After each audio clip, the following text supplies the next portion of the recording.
میں شہزاد ظفر اور میری طرف سے سب مسیحی بہن بھائیوں کو سلام۔ اور آج ہم خداوند کے زندگی بخش کلام میں سے دیکھیں گے۔ آج کا جو ہمارا ٹاپک ہے وہ یہ ہے کہ کیا ہم خدا کے ساتھ بحث کر سکتے ہیں؟ کیا ہم خدا سے بحث کر سکتے ہیں یا نہیں؟ اگر ہم خدا سے بحث کر سکتے ہیں تو اس کے لیے ہمیں کیا کرنا ہوگا؟ کیونکہ خداوند نے ساری دنیا بنائی ہے، سب کچھ اسی کے وسیلہ سے ہے، تو پھر کیا ہم خدا سے بحث کر بھی سکتے ہیں یا نہیں؟ جواب ہم خدا کے زندگی بخش کلام میں سے لیتے ہیں۔ تو آئے ہم خداوند کے زندہ کلام میں سے دیکھتے ہیں یسایہ اس کا 43 باب اور اس کی 26 آیت کو پڑھتے ہیں۔ مجھے یاد دلا ہم آپس میں بحث کریں۔ خدا کہہ رہا ہے انسان کو کہ مجھے یاد دلا ہم آپس میں بحث کریں، انسان اور خدا آپس میں بحث کریں، اپنا حال بیان کر۔ انسان خدا کے سامنے اپنا حال بیان کرے تاکہ تو صادق ٹھہرے۔ صادق ٹھہرنے کے لیے خدا انسان سے کہہ رہا ہے کہ تو مجھے یاد دلا ہم آپس میں بحث کریں، اپنا حال بیان کر تاکہ تو صادق ٹھہرے۔ ہمیں خدا کے ساتھ بحث کرنی ہوگی، ہمیں خدا کے ساتھ بات کرنی ہوگی اگر ہمیں صادق ٹھہرنا ہے تو آئے ہم خداوند کے زندہ کلام میں سے آگے بڑھتے ہیں اور دیکھتے ہیں زبور 62 اور اس کی 8 آیت کو پڑھتے ہیں۔ اے لوگو ہر وقت اس پر توکل کرو، اپنے دل کا حال اس کے سامنے کھول دو۔ داؤد کا زبور اور 62 زبور کی 8 آیت میں لکھا ہے اے لوگو ہر وقت اس پر توکل کرو۔ سب سے پہلی بات ہمیں خدا پر توکل کرنا ہے، اپنے دل کا حال اس کے سامنے کھول دو۔ خدا ہماری پناہ گاہ ہے، ہمیں اپنے دل کا حال خدا کے سامنے کھولنا پڑے گا۔ یہاں پر خدا بھی یہ کہہ رہا ہے مجھے یاد دلا ہم آپس میں بحث کریں، اپنا حال بیان کر۔ تو اگر ہمیں اپنا حال بیان کرنا ہے تو اپنے دل کا حال اس کے سامنے کھولنا پڑے گا۔ پھر ہمیں آئے ہم خداوند کے زندہ کلام میں سے ایک اور حوالہ دیکھتے ہیں۔ زبور 119 اور اس کی 48 آیت کو پڑھتے ہیں۔ میری آنکھیں رات کے ہر پہر سے پہلے کھل گئیں تاکہ تیرے کلام پر دھیان کروں۔ میری آنکھیں رات کے ہر پہر سے پہلے کھل گئیں۔ رات کے 8 پہر ہوتے ہیں ایک دن کے اندر، 24 گھنٹے میں 8 پہر ہوتے ہیں اور 3 گھنٹوں کا ایک پہر ہوتا ہے۔ اور داؤد کہہ رہا ہے کہ میری آنکھیں رات کے ہر پہر سے پہلے کھل گئیں تاکہ تیرے کلام پر دھیان کروں۔ تو ہم اپنی زندگیوں پر بھی غور کرتے ہیں، کیا ہم بھی ایسے ہی ہیں؟ ہمارا بھی کیا ایسا ہی حال ہے؟ کیا ہم لوگ بھی ایسے ہی ہیں کہ ہمارا بھی رات کے ہر پہر سے پہلے جو ہیں ہماری بھی آنکھیں کھلتی ہیں؟ صادق ٹھہرنے کے لیے، صادق بننے کے لیے پہلے ہمیں خدا کو یاد کروانا پڑے گا، ہمیں خدا کی حضوری میں اپنے دل کا حال بیان کرنا پڑے گا، اور پھر ہمیں اگر صادق بننا ہے تو پھر ہمیں خداوند کے کلام پر عمل کرنا پڑے گا۔ اس کی باتوں کو، اس کے کلام پر عمل کر کے ہی ہم لوگ راست باز اور صادق ٹھہر سکتے ہیں۔ یسایہ اس کا 41 باب اور اس کی 21 آیت کو ہم لوگ دیکھتے ہیں۔ خداوند فرماتا ہے اپنا دعویٰ پیش کر۔ یعقوب کا بادشاہ فرماتا ہے اپنی مضبوط دلیلیں لاؤ۔ ہمیں اپنی مضبوط دلیلیں لانی ہیں۔ اور مضبوط دلیل کون پیش کر سکتا ہے؟ مضبوط دلیل جو ہوتی ہے،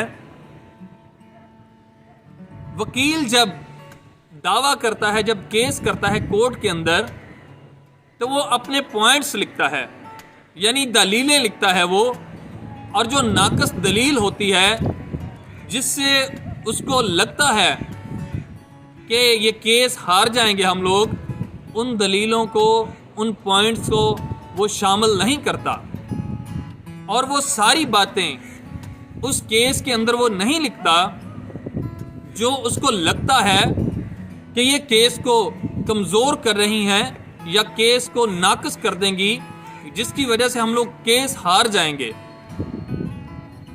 ہمیں پہلے تو اپنا دعویٰ خدا کی عدالت میں رکھنا ہے، خداوند کے حضور میں رکھنا ہے، جیسا خدا نے کہا کہ مجھے یاد دلا، اور ہم آپس میں بحث کریں۔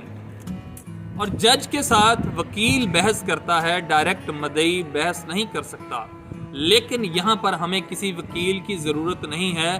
ہم ڈائریکٹ، ہم براہ راست اپنے خدا کے حضور جب بیٹھتے ہیں، جب دعا کرتے ہیں، جب کلام پڑھتے ہیں، تو ہماری گفتگو ہمارے خدا کے ساتھ ہو رہی ہوتی ہے۔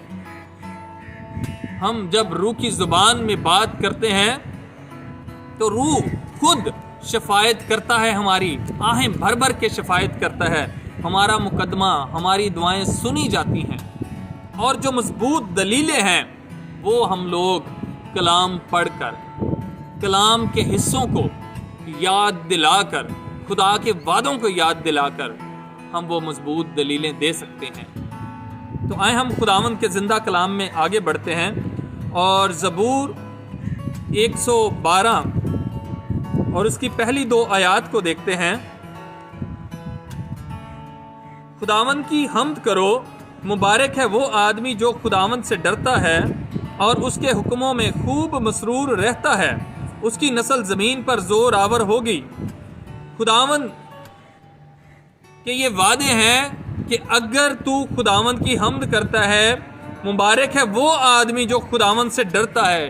خداوند سے ڈرنا مطلب بدی سے دور رہنا، اور خداوند کے تابع ہو جانا، اور خداوند کے کلام کو دل و جان کے ساتھ، جان فشانی کے ساتھ ماننا اور پڑھنا، اور اس کے حکموں میں خوب مسرور رہنا، مطلب کہ جو خداوند کے حکم ہے، جو خداوند کا زندہ کلام ہے، ہمیں پھر اس کے مطابق چلنا ہے۔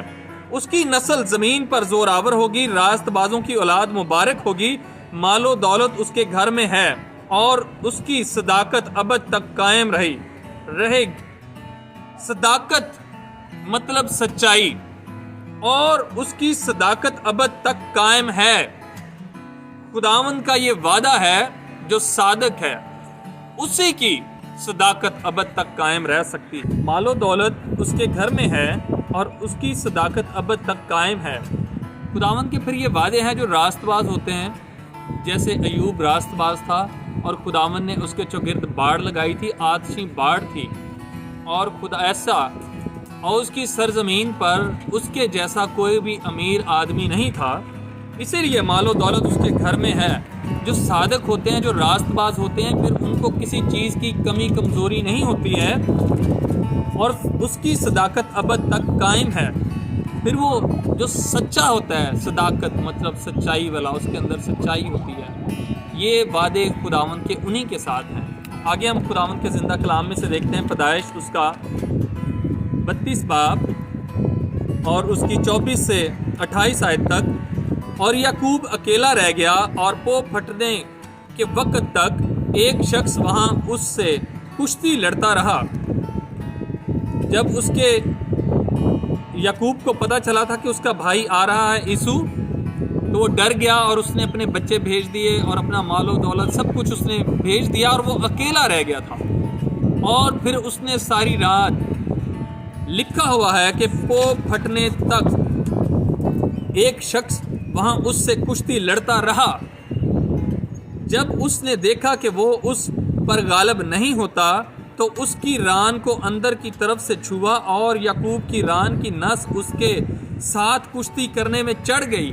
جو شخص ساری رات اس کے ساتھ کشتی لڑتا رہا، اس کے ساتھ ٹھہرا رہا تھا، پھر اس نے اندر سے اس کی نس کو چھوا، اور اس کی ران کو چھوا، پھر اس کی نس چڑھ گئی۔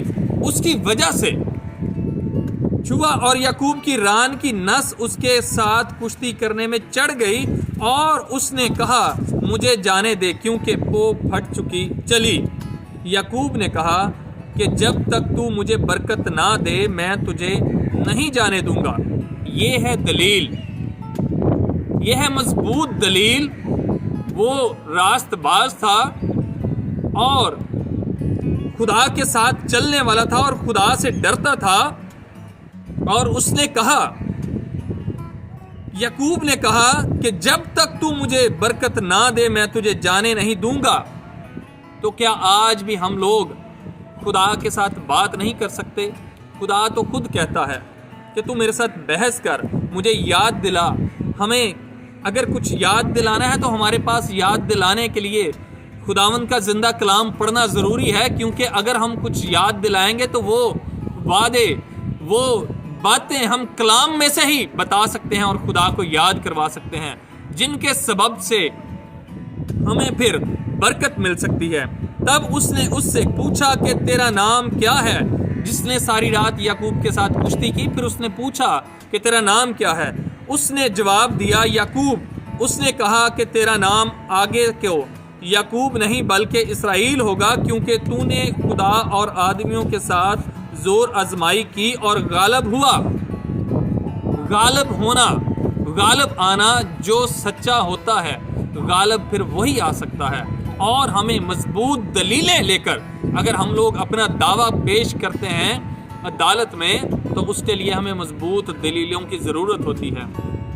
اگر ہمارے پاس مضبوط دلیلیں ہوں گی تب ہی ہم اس کیس کو جیت پائیں گے، تب ہی ہم بحث کر پائیں گے۔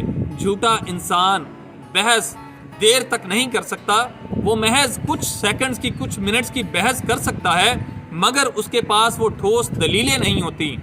ہمارا خدا زندہ خدا ہے اور یہ زندگی بخش کلام ہے، اس کلام کے اندر زندگی ہے، اور اگر ہم اس زندگی بخش کلام کو پڑھتے ہیں، اسی میں سے ہمیں صادق ٹھہرنے کے لیے دلیلیں ملتی ہیں اور ہم صادق ٹھہرتے ہیں، اور پھر ہم لوگ راست باز ٹھہرتے ہیں، اور پھر ہم لوگ اس بادشاہی کے وارث بن سکتے ہیں جو بادشاہی خدا نے